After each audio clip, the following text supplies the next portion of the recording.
Hi, I'm Montgomery County Auditor Carl Keith, and thank you for joining us.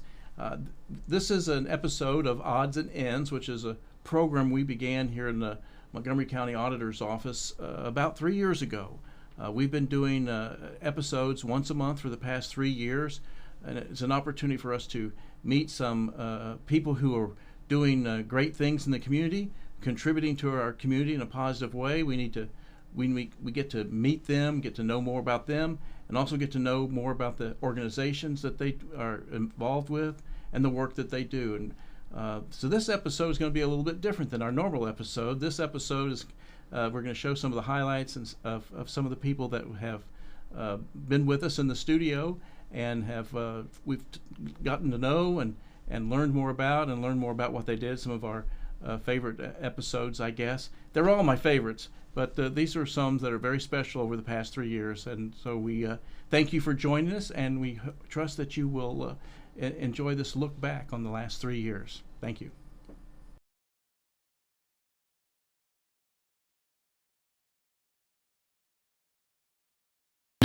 You're here and you do the Hall Hunger Initiative. Yeah. So let's talk about that a little bit. Well, that started, There's a lot that went on in between those things. Yeah. Really, yeah. that started a few years ago when I read in a magazine, or not in a magazine, in Dayton Daily News, that Dayton was the fourth hungriest city in the country. And I thought, how can that be? Because you've seen some really hungry places, right? Yeah. And so I called some friends and I said, can you research this? Is this true? Because I find it a hard time to believe this. And we did research it. And it was true. And the fact is that, when we lost all of our automobile plants, Yes. and you remember those days, how difficult it was. Right. Well, when you lose 40,000 people and they lose their jobs, and they were paid well, and they were good people, and they were out of work, and that started a whole problem with hunger and people leaving the area, and a lot of programs and businesses shut down. Foreclosures and You know all about that. Yep, You're yep. an expert, and that produced that situation. I thought, well, we got to do something about it, and I called some friends, former Senator Nick Zimmers, and my good friend Rick Carney, who you know, and I said, we got to do something about this. So we started the Hall Hunger Initiative, and we want to break down barriers, to people that are having trouble with food. And one of the first things we got involved with was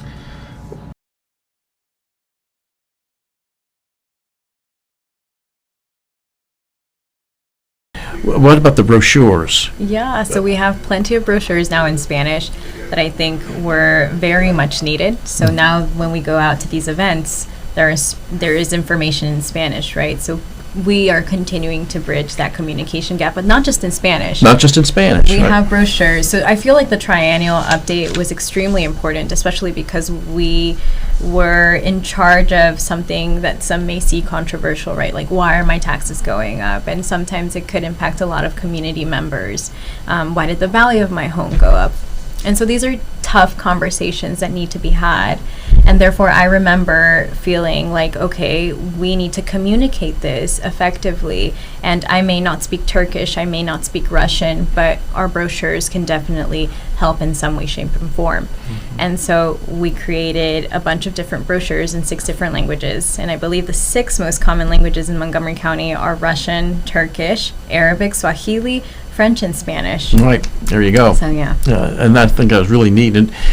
But not only that, we took it one step further. We did some radio ads.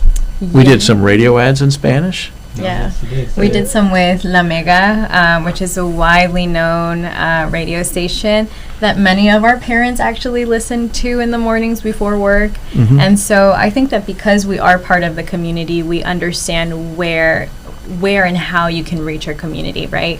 And so we did a couple of ads with La Mega, and those were those were good too. Yep. It was quite successful. I just think it's important. I know I live in the city of Dayton, and I know the neighborhood where I'm in has become more and more diversified over the years. And, you see it. And it's having access to people who are bilingual or what have you is I think, important part of welcoming people and serving the public. The problem it speaks to a little bit is not only is there a language barrier, but because there's a language barrier, they don't always understand.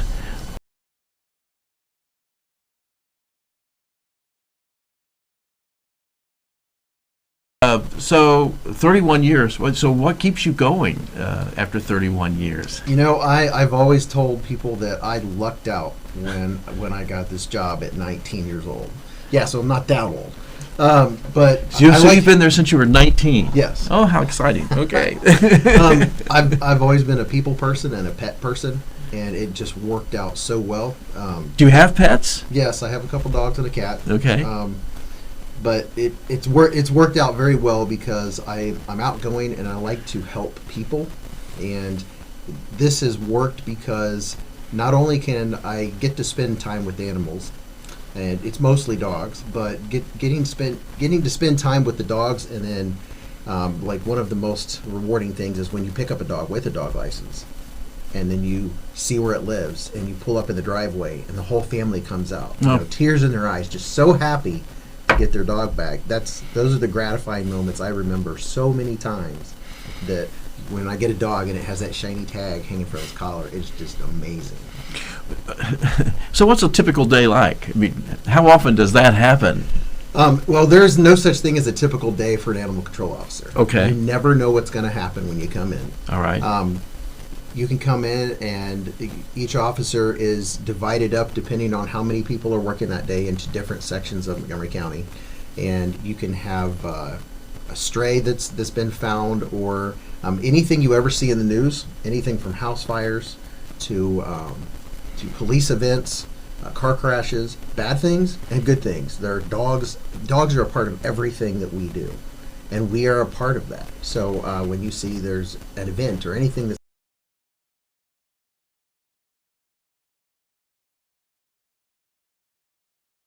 senior citizens don't. The permanently disabled don't. And our homestead program in Ohio is lacking. There's no other way to put it.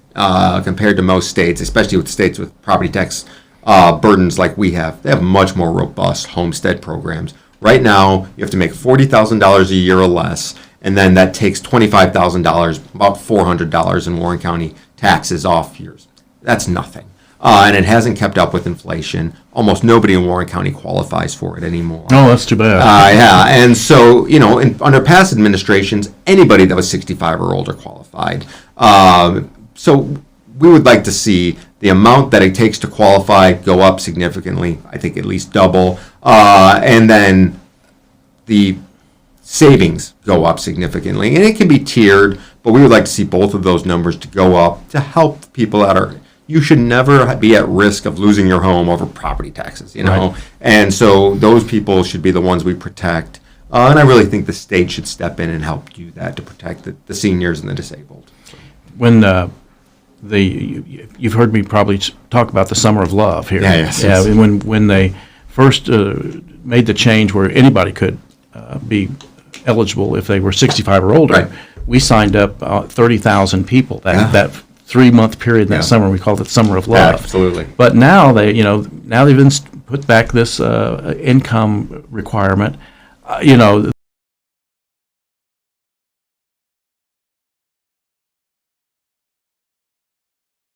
So we test 5 scales.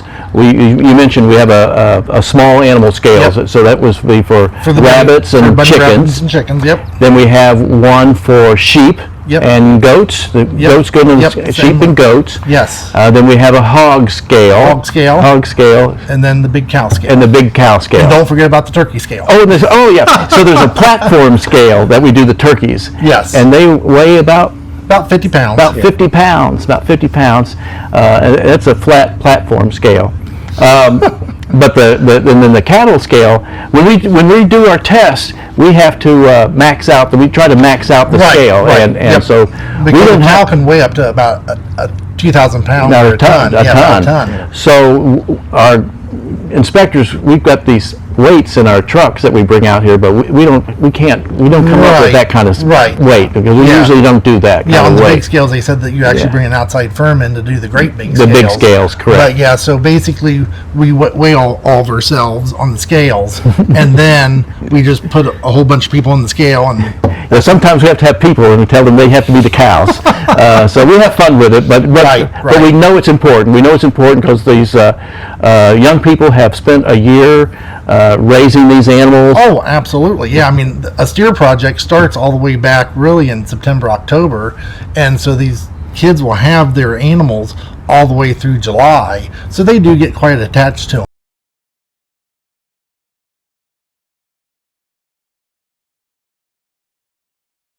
You think about now, if you're a season ticket holder, and we appreciate your support, by the way, you would be able to think back over some of the big names that have come through here. Well, I was going to ask you that. I was going to ask you about some of the big names that you've witnessed. And well, just since I've been here, and I don't go back to the very beginning, where the first year you had Adam Dunn and Austin Kearns on the team, two guys who went on and had great careers in the major leagues. But since I've been with the Dragons, some of the biggest names would be Todd Frazier and Billy Hamilton, Jesse Winker and Hunter Green, Ellie De La Cruz. Those are some big names. My favorite player probably to watch was Billy Hamilton. And I'll tell you a quick story. My first meeting with Billy, very first time I ever met him, it was a few hours before the first game. This would have been 2011. And so I sit down next to him in the dugout, and I introduce myself to him, and I said, I've heard you're supposed to be fast. And do you have a goal as far as the number of stolen bases you might have over a season?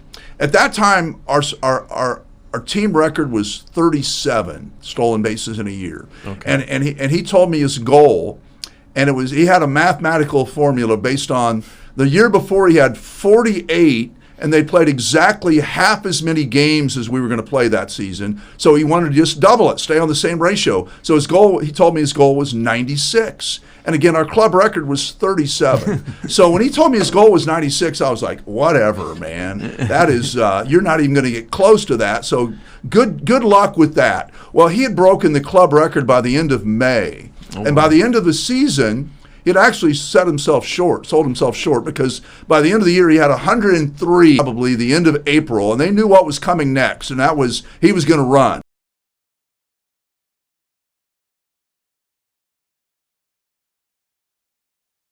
when you were with the county and overseeing the human services levy and the human services programs, like you mentioned, you had a levy that the taxpayers and voters in the community were very generous to support those levies over the year in order to support those needs. Yes. Now, there's no levy for the United Way and the work you're doing there with it's not levy supported, it's not taxpayer supported, right? I mean, so how do you fund these things? We raise money for United Way in a couple of different ways. Donor designated funds, workplace giving campaigns, and we also, like many other nonprofits in the community, go after grants that are available. Okay. So from those 3 or 4 primary funding sources, we put everything together for United Way. We are in a very generous community. We value no question about that. We value all the campaigns that exist throughout our community, whether they're workplace giving campaigns, whether they're individual donors, whether they are philanthropic organizations that make funding available. All of them are put to use at United Way. And what I strive to do each and every day is to continue to build those relationships, to make sure that everyone understands what the value add is at United Way, how we leverage those resources, how we get more meaningful use from those resources, and how they come together to build a stronger community. That's what we do each and every day at United Way. So, if anyone listening is interested in helping or wanting to be more involved, or being supportive of your mission, what kinds of things can they do, or who should they contact, or what should they do if they want to be more involved? A couple different things they can do. If they'd like to be a donor to United Way, because That's always Well, one way, right? yeah, if they'd like to become a donor, if they'd like to increase their donation, Right. or become a donor, or even if they have a business would like to run a workplace giving campaign and allow their staff to participate, they can reach out to us. They can go to our website, which is Dayton-UnitedWay.org. They can call us at 937-225-3001. They can connect with us in any number of ways, and we can certainly take donations. They can also contact us by those same methods and talk to us about becoming a volunteer. There are events that happen in the community all the time with how we promote activities that are of United Way or of our other partners in the community that are vested in doing this work. There are many volunteer opportunities if people would like to see what really happens at the community level and how people are helped, how lives are changed, how impact really happens at the neighborhood level. We can show people how that really works and what change really happens. So there are volunteer opportunities available then? Always. Always? Very good.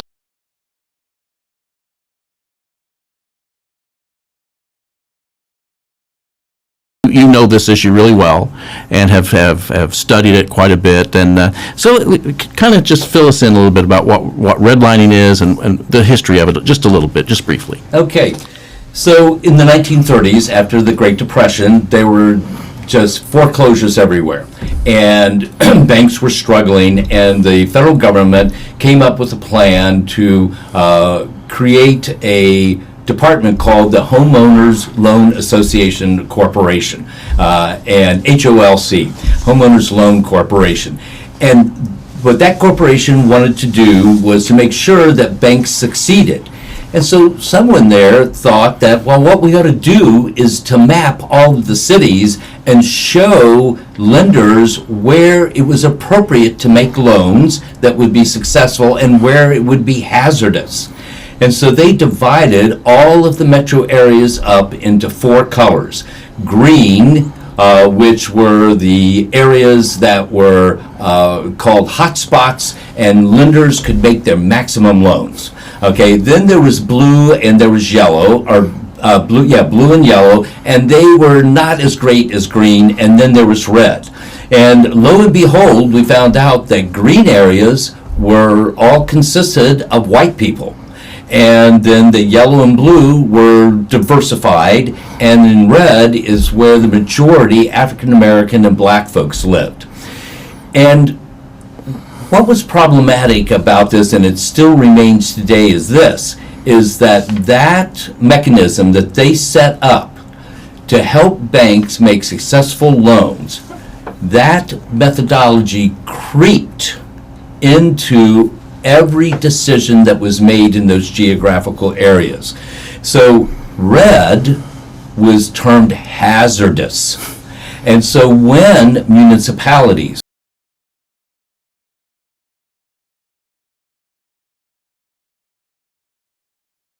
very first person I called and offered a job, and the rest is history. You worked in the Exactly. auditor's office, what, 5 years? 5 years, from 2001 to January of 2006. So January to January, yeah.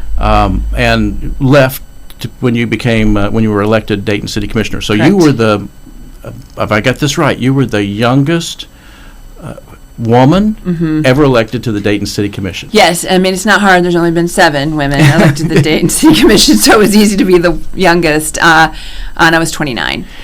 Well, so Nan, in all of these responsibilities as Dayton City Commissioner, Dayton Mayor, candidate for governor, is it safe to say you've been a trailblazer for young people and for women? I mean, how old were you when you ran for governor? Well, the first time, I didn't make the ballot the first time, but gosh, I was 39. Yeah. I was young. And then maybe 40. And then this past time when I ran. So like a trailblazer, like I think I definitely like being the first female nominee for governor of Ohio from any party. There's only been like one other woman that's run statewide from the top of the ticket, and that was back in '98 with Mary Boyle. when she ran for U.S. Senate were it, which is a sad commentary really on the state. For sure, like the thing that I take away from the governor's race. Everyone has to be the first, though. Right. It has to be a first. Yeah, and I hope like it cut down some shrubbery and stuff for more women to be able to take that path a little easier. That's one of the challenges of being a first. But in the city commission and mayor's race, frankly, like definitely wanted to, support women and be supportive of women, but I didn't feel as much of a trailblazer. There's been lots of women that have been elected officials, and I frankly didn't feel the issue of being a woman as much as I did until I got in the governor's race, which I think is a good thing, frankly. In Dayton, I thought that spoke highly of Dayton. I've always said, I'm not, Carl, I'm not from here. I'm not even from Ohio. I got here as fast as I could to go to the University of Dayton. But I always said it's amazing. The city's amazing. I was 29, elected for a city commission race. City commissioners run citywide in Dayton. I didn't even own a house. I was renting my home. I have no relatives in Dayton. I wasn't married, was dating my husband, who is my husband now at the time. And the people of Dayton said, oh, yeah, this young woman, that's who we want. And that just doesn't happen a lot in other communities I've been around the state and country. I just think that says a lot about how opening, frankly, Dayton is to people that aren't from here. And even communities around us, like Cincinnati.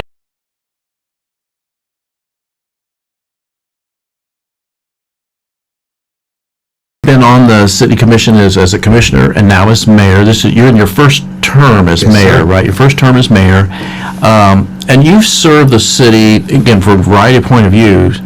But while you've been on the city commission, been challenging times. I mean, we've gone through a recession, we've gone through a foreclosure crisis, we've gone through an opioid crisis, we've had the challenges from the pandemic and the tornado and the Oregon district shooting. There's some very difficult, challenging times. Reflections on that? Man. I know, that's a lot. And what I'll say is that each time we had a crisis, we got stronger and stronger. People like yourself, our business community, we looked around, we talked to different people, the Chamber, Dayton Development Coalition, Downtown Business Partnership, the social service groups. Every time we had a big challenge, we came together to figure out how to deal with it. And each time we got stronger and stronger as a community. And it sort of helped us move even more quickly, if you will, in the right direction in terms of addressing that. The situation, for example, with George Floyd, that situation caused us to take another step back and look at how can we get ahead of these challenges. How can we do a better job in Dayton so that we do not wind up like Minneapolis with that type of situation, individuals of that nature. So being a part of the city commission, great mayor Nan Whaley, in terms of helping being a part of a team and having a very strong team, we were able to come up with the kinds of things that allowed us to show strong leadership in that space. And being a recipient now of the All-American City Award, because of that work that we did in that process, which also allowed us to bring more people together who had not sat and talked to each other before. And having the police, for example, sit down and talking with the president of the new Black Panther Party, and understand the challenges that both have, and to see them come out now so often in partnership about the kinds of things that we need to do as far as making this city safe and keeping it safe. Yeah.